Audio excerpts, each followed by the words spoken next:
In this video, we're going to demonstrate how to brew a couple of classic manual brew methods, the cone-shaped pourover and Aeropress.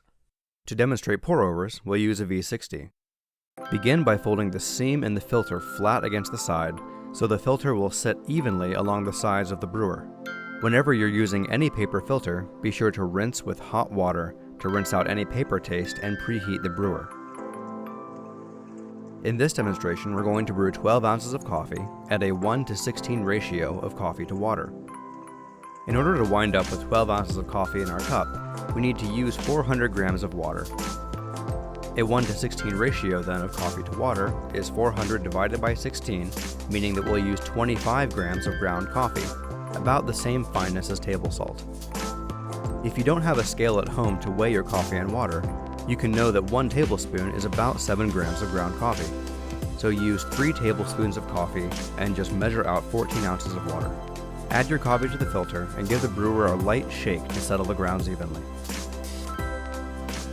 Because the coffee bed in the center of the brewer is much deeper than on the sides, we're going to add a deep divot with our finger to the center of the grounds bed.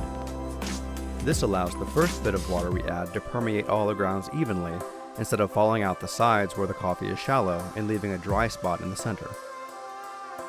The next step is referred to as the bloom because it releases CO2 from the grounds and causes the coffee bed to expand and bubble.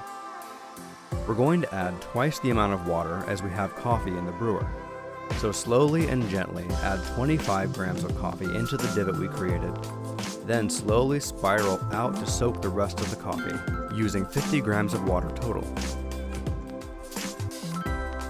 Let the coffee sit, bubble, and churn for 45 seconds.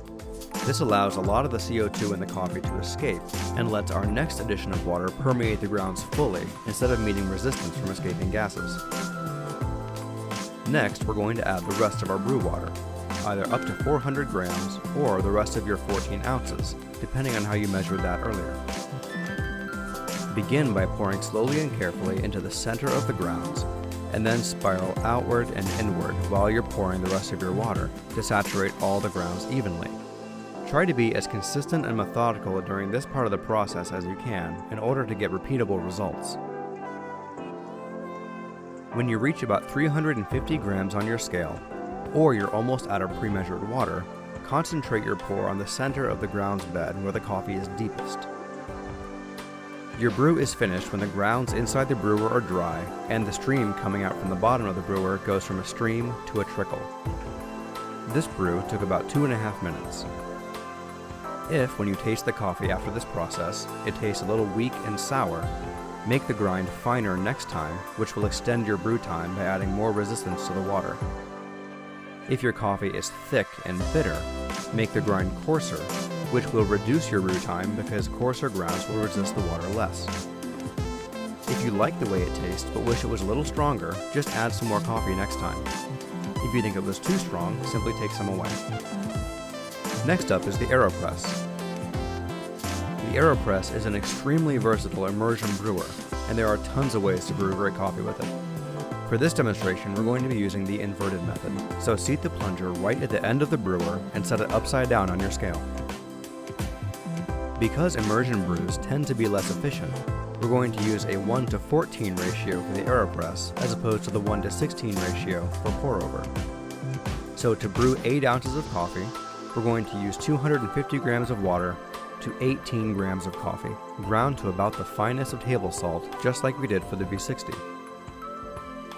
Because the coffee grounds sit with the water the entire brewing time, no bloom is required, so we're going to add all 250 grams of water at once. After 3 minutes, stir the crust of coffee that forms on the top of the brewer into the rest of the brewing water. Then screw the filter and cap on tightly. Carefully flip the brewer over and press your coffee into your chosen receptacle, ending in between 3 and 4 minutes.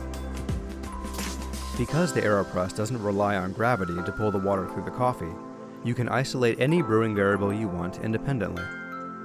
For instance, if your coffee is sour and weak, you can make the grind finer just like you did with the V60, or you can simply wait longer, give it a stir somewhere through the brewing time, Use hotter water, or whatever else you can think of to squeeze more tasty stuff out of those grounds.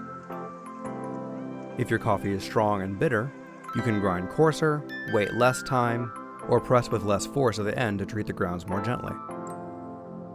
And as always, because strength is a matter of taste, feel free to add or take away coffee if you feel your brew is too strong or too weak.